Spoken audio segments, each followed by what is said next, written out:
सकती है, मगर जब तक उस पर प्रमाणित ना हो, जब तक हमें साक्ष्य नहीं मिले, तब तक इस पर कोई टिप्पणी करना मुश्किल होगा। सर जागरूकता लेवल पे आप लोग क्या करेंगे? नहीं है, मगर सुधार जरूर हुआ है।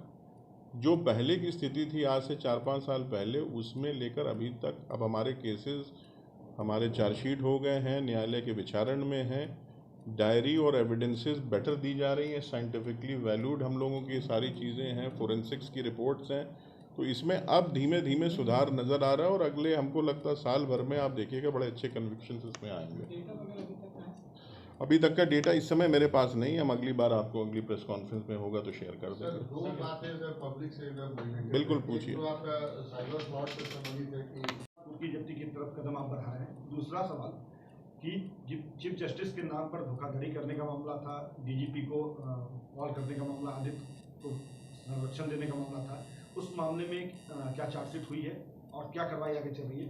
तीसरा, जब कोरोना काल चल रहा था तो उस समय काफ़ी कार्रवाई ईओयू की तरफ से हुई थी, रेमडेसिविर का जो मामला था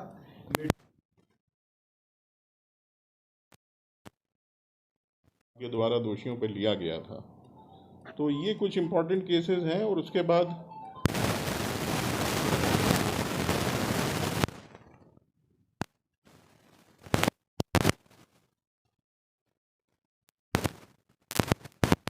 तेईस केस हुए थे, उसमें भी कुल मिला के 8 गिरफ्तारी हुई है। सारी चीज़ों का पर्दाफाश उसमें हुआ है और त्वरित निष्पादन उन केसेस का करते हुए सब में आरोप पत्र भी समर्पित किए गए हैं। और अभी मनीष कश्यप जेल में भी हैं, उनको ज़्यादातर केस में चार्जशीट्स कर दी गई हैं। अब बहुत से मामलों में हम लोग अनुसंधान की प्रक्रिया के साथ साथ अब विचारण पर भी बल दे रहे हैं।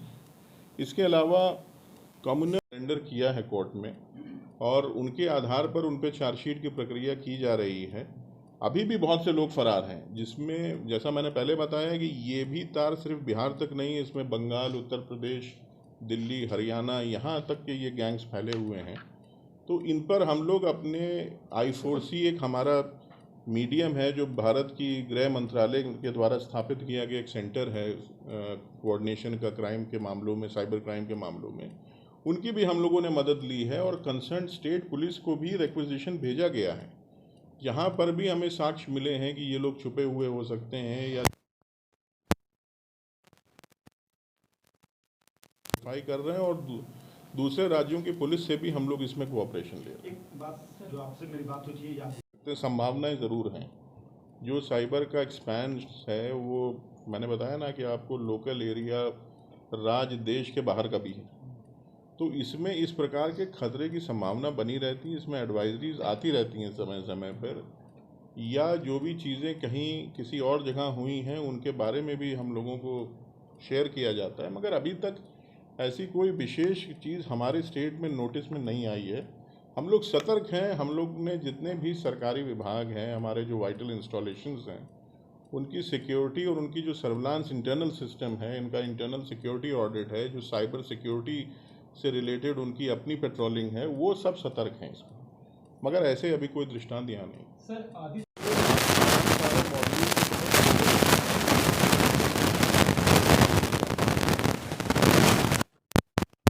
मॉड्यूल अपने चरम पे था तो बिहार के 5 जिले से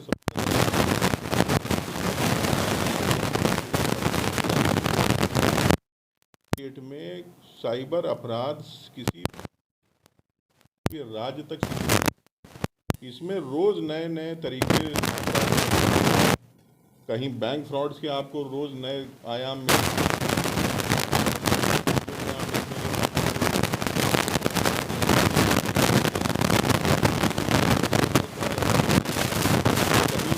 मोबाइल नंबर्स को उठा लिया जाता है, उनको अभी सिर्फ ये में जो साइबर क्राइम है वो जामताड़ा मॉड्यूल का रेप्लिका, ये कहना गलत होगा। यहाँ पर बहुत से अपराधी ऐसे हैं जिन्होंने लोकली टेक्नोलॉजी का मिसयूज़ करके इसमें अपना अब ये कार्य कर रहे हैं। और वर्तमान में इसकी शिकायतें आप देख रहे हैं कि हर ज़िले से आती हैं। जो हमारे यहाँ साइबर थाना बने हुए हैं सब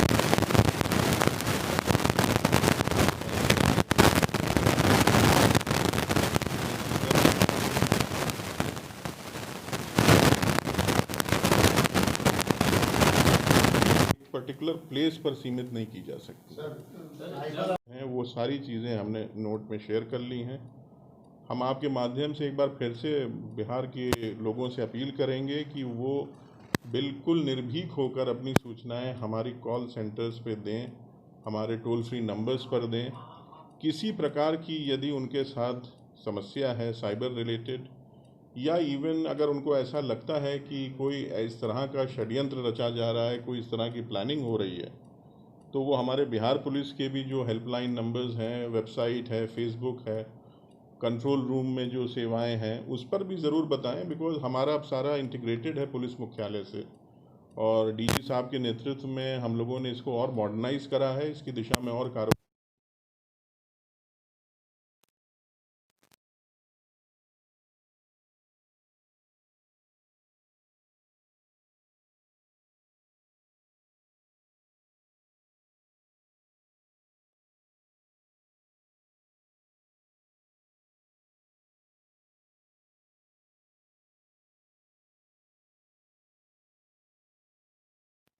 किसी भी तरह के लॉ एंड ऑर्डर इश्यूज, किसी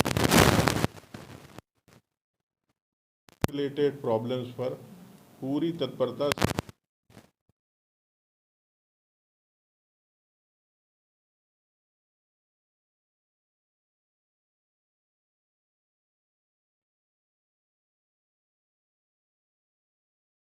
क्या कितनों का लाइसेंस आपने रद्द कराया? देखिए, हम लोगों ने जो इम्पोर्टेंट हॉस्पिटल्स थे उनको तो उसी टाइम सील कर दिया था, और सील करने के बाद उसमें जो भी कानूनी प्रक्रिया थी वो की जा रही है। उसकी अद्यतन रिपोर्ट मेरे पास इस समय नहीं है, नहीं तो मैं आपको बता देता। वो मैं आपको शीघ्र लेके बता भी दूंगा। और जो ऐसी दुकानें, देखिए इसमें दुकानों का ज़्यादा इन्वॉल्वमेंट नहीं था। ये अगर आप याद करिए, उस समय सारा चीज़ मोबाइल के ज़रिए हो रही थी और कुरियर्स के ज़रिए इसको पहुंचाया जाता था। ये कोई दुकान नहीं खुली थी कि वहाँ पर लोग जाते थे और दुकान से ख़रीदते थे, ये थ्रू कुरियर हो रहा था। तो कुरियर्स में हम लोगों ने बहुत से लोगों को अरेस्ट किया है, बहुत से इंटरमीडिएटरीज का पता किया गया था, मगर उनका कोई ऐसा स्पष्ट साक्ष्य किसी केंद्र, किसी भंडार का मिलने में थोड़ा प्रॉब्लम हो रही है, क्योंकि कहीं से कोई बता नहीं पा रहा है कि वहाँ खेप आके रखी हुई थी। ये सारे मामले हम लोगों को ऐसा प्रतीत होता है कि ये जो हमारा इंटरनल करप्शन था कहीं कहीं सिस्टम में, उसका फ़ायदा उठा के लोगों ने इसका दुरुपयोग करना शुरू किया। अब इसमें सरकारी गैर सरकारी जो भी हो सकते हैं, तो उस पर ज़रूर अभी पूरी तरह से हम लोग संतुष्ट नहीं हैं, क्योंकि उसके साक्ष्य जितने मैक्सिमम मिलने चाहिए वो नहीं मिले, मगर इस पर अनुसंधान हमारा चल रहा है। सर मनीष का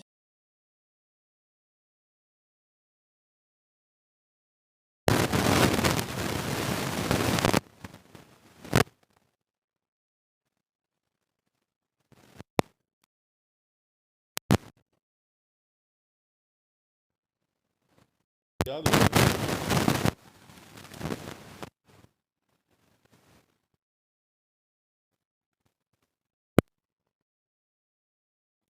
दूसरा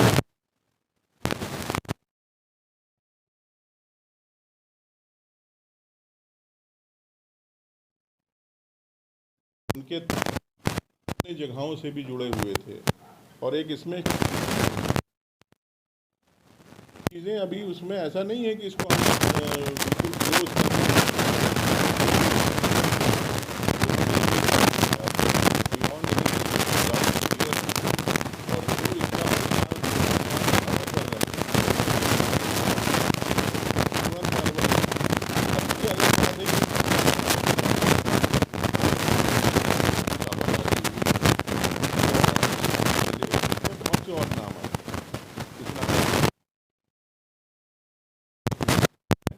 और जैसा एक व्यक्ति का मणि का, तो उस पर तो अभी हम लोग की चली रही है कार्रवाई, उस पर अनुसंधान चल रहा है।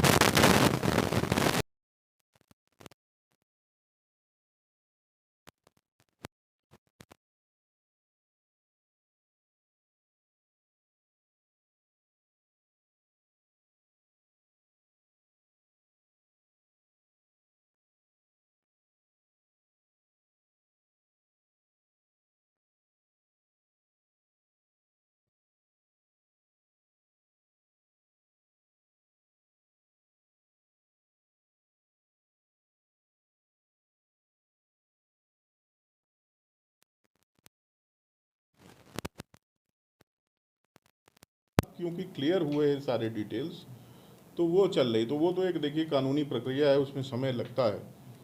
दूसरा आपने कहा कि जो हैं उसमें भी बहुत से इम्पोर्टेंट मामलों में तो हम लोगों ने चार्जशीट करके केस को ऑलमोस्ट क्लोज कर दिया है, मगर जहाँ जहाँ साक्ष्य हैं या इंटरस्टेट रिलेटेड कनेक्शंस हैं उन पर ज़रूर अनुसंधान अभी चल रहा है, और उसमें हमारी यही कोशिश है कि जल्द से जल्द उनको पूरा किया जाए। मगर अब उसमें बहुत सी प्रोसेसेस होती हैं, तो ये ज़रूर है कि उसमें समय लगता है, बट हमारा पूरा उस पर केंद्रित है हम लोगों का फोकस, और उन केसेस को टाइमली उसमें लॉजिकल कंक्लूजन तक पहुंचाने के लिए हम लोग इसमें लगे हुए हैं। निरंतर इसकी समीक्षा भी की जा रही है। कोशिश की जाएगी कि जल्द से जल्द इनको भी हम लोग पूरे तय तक पहुंच जाएं और लॉजिकल कंक्लूजन तक हम उसको ले जाएं। जहां तक आपने प्रश्न किया रेमडेसिविर और फेक ऑक्सीजन सिलेंडर्स या उसके नाम पे ठगी कर दी है, आदित्य कुमार के उस केस में भी हम लगता है चार्जशीट जल्दी करने वाले हैं। बाकी उसमें जो 3 या 4 अक्यूज और थे वो सब चार्जशीटेड हैं, और ये मामला माननीय उच्चतम न्यायालय में अभी चल रहा है। सर मेरा सवाल ये था कि आप लोगों ने जब किया, आप लोगों के पास शिकायत आई होगी तो आपने सूचित किया भी होगा अदालत को, हो सकता है मुख्य न्यायाधीश तक भी ये सूचना गई हो, तो मुख्य न्यायाधीश का क्या ऑब्जर्वेशन है, अदालत का क्या ऑब्जर्वेशन है आपकी? नहीं, इसमें हम लोगों को उससे कोई वो शेयर नहीं हुआ है, वो तो उनके अपने अनुश्रवण की चीज़ है। हमारा काम है कानूनी कार्रवाई करना, हमने इसमें कानूनी कार्रवाई करी है, और आदित्य कुमार के विरुद्ध भी जल्द चार्जशीट होगी, वो प्रक्रियाधीन है उसमें, क्योंकि इसमें आप जानते हैं वो एक आईपीएस अधिकारी हैं, उसमें सरकार से सैंक्शन लेने की भी प्रावधान है।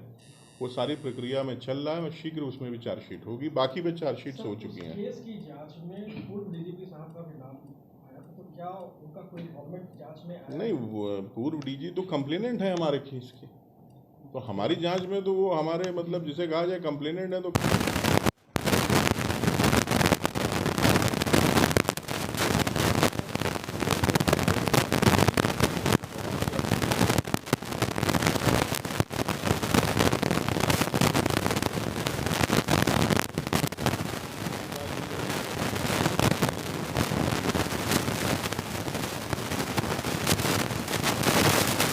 कॉल डिटेल्स निकला होगा, उसमें कितने लोग उसके कॉल डिटेल्स में थे, कुछ आइडिया?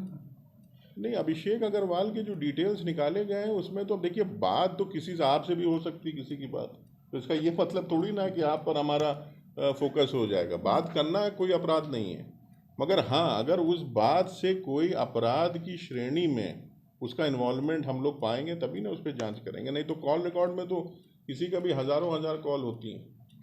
इस साइबर फ्रॉड में सर कन्विक्शन की क्या स्थिति है?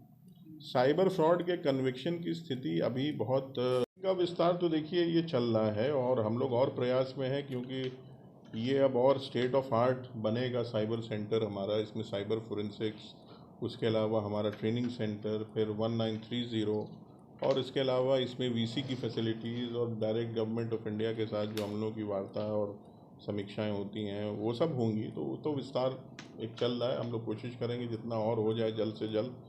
जहाँ तक आपने बात की रेमिटेंस में देरी का, तो ये एक जेन्युइन इशू है, ये बिल्कुल आपकी बात सही है। जिस प्रकार से हम लोगों ने होल्ड करा है, जैसे करीब 14-15 करोड़ रुपए हमारे होल्ड पे हैं अभी, मगर उसमें धीमे धीमे उसका रेमिटेंस होता है, क्योंकि उसमें एक न्यायिक प्रक्रिया इन्वॉल्व है।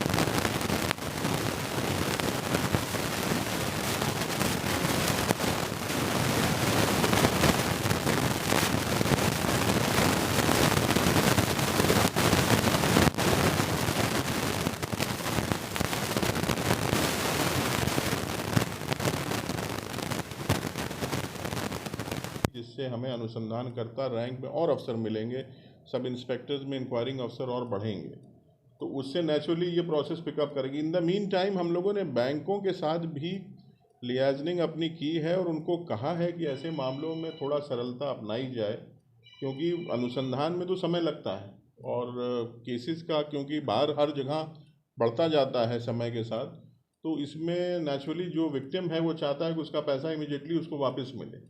अगर मैं भी विक्टिम होऊंगा तो मेरी भी यही इच्छा रहेगी।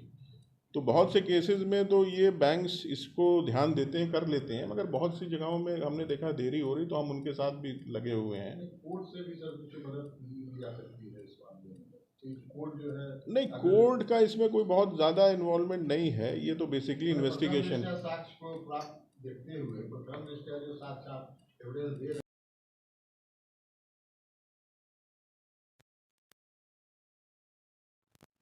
हमारा सोशल मीडिया सेंटर है जो पुलिस मुख्यालय में कार्यरत है। दूसरा हमारा सोशल मीडिया का जो एक दूसरा सेटअप है वो आर्थिक अपराध इकाई के साइबर सेल में है। और इसमें इस तरह के जो भी सस्पेक्टेड सोशल मीडिया के पोर्टल्स हैं, चाहे वो फेसबुक हो, इंस्टाग्राम हो, ट्विटर हो, जो भी आपत्तिजनक इसमें चीज़ें लोग पोस्ट कर रहे हैं उसका निरंतर हम लोग अनुश्रवण कर रहे हैं। साथ ही साथ हर ज़िले के पुलिस अधीक्षक के साथ हम लोगों का संपर्क है। अगर कभी वहाँ से भी सूचनाएं आती हैं तो उसको इमीडिएटली हम लोग देखते हैं। इसमें अनुवर्ती कार्रवाई भी की जाती है।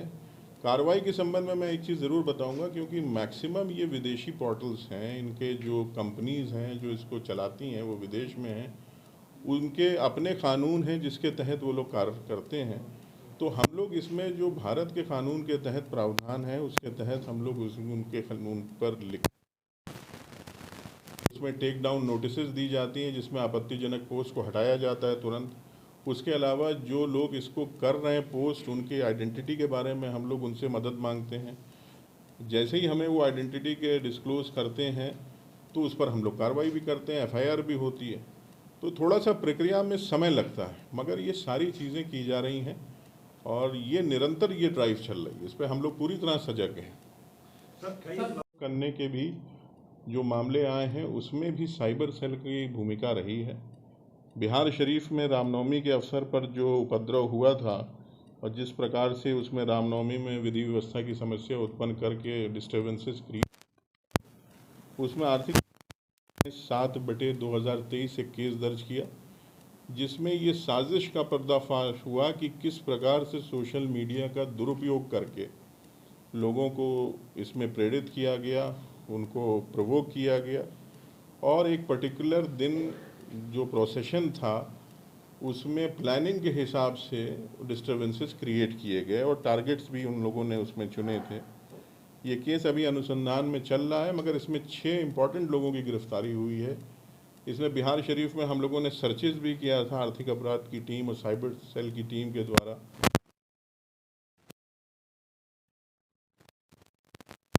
और इस प्रकार के डेटा मिले जिससे हमें पुख्ता सबूत मिले कि जो भी हमारे इस साइबर सेल के द्वारा अपना जो उन्होंने बेसिक होमवर्क किया था उसमें जिन लोगों को आइडेंटिफाई किया था उनकी भूमिका उसमें प्रमाणित हुई।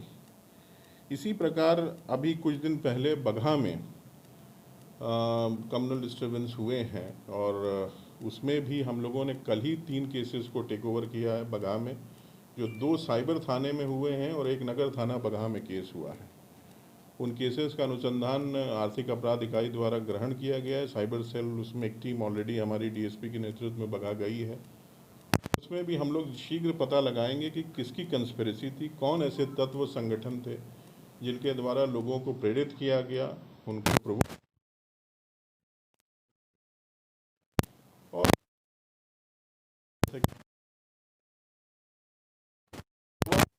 केसेस हैं और गैजेट्स को हैक करने का है। वो आपको सारी लिस्ट हम लोग बता देंगे, अभी आपके साथ शेयर भी करेंगे। तो कुल मिला के मैं ये कहना चाह रहा हूँ कि करीब 150 से अधिक साइबर अपराधी और ऐसे व्यक्ति जिनके द्वारा साइबर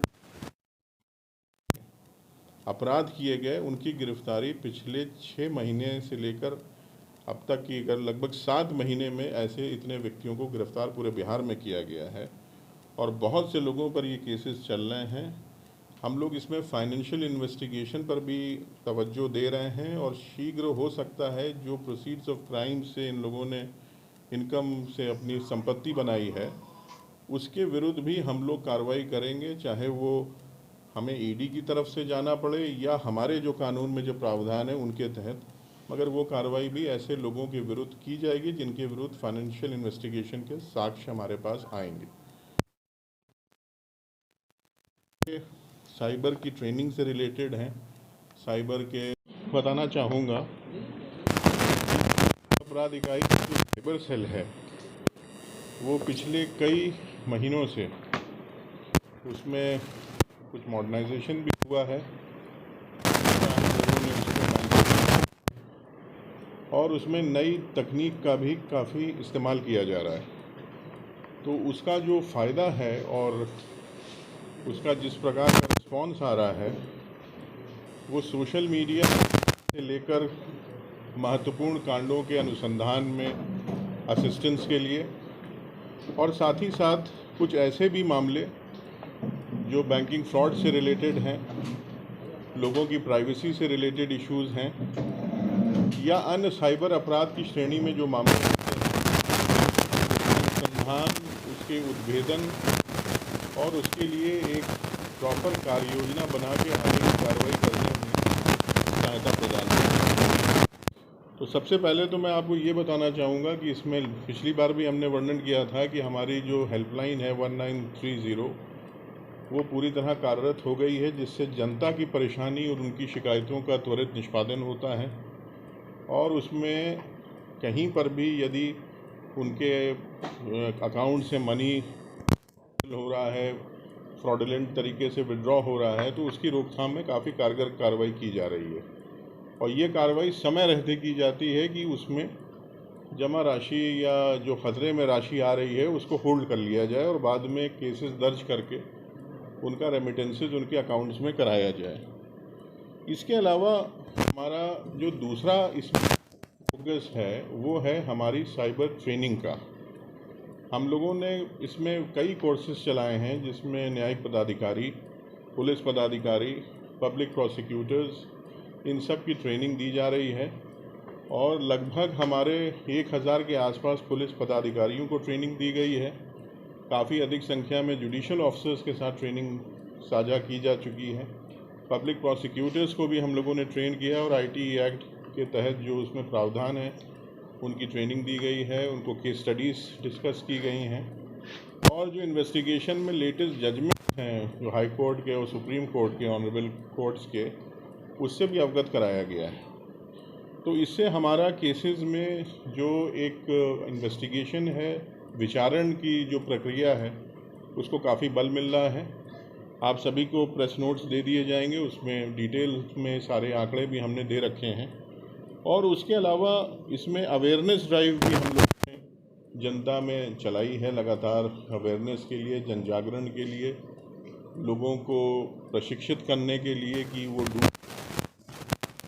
किस प्रकार से साइबर फ्रॉड से बचा जाए, किस प्रकार से वो अपनी प्राइवेसी से रिलेटेड जो भी गैजेट्स में चीज़ें हैं उसको वो प्रिजर्व करें, ये सारी जानकारी भी उनको समय समय पे दी जाती है। और जो महत्वपूर्ण केसेस का सवाल है,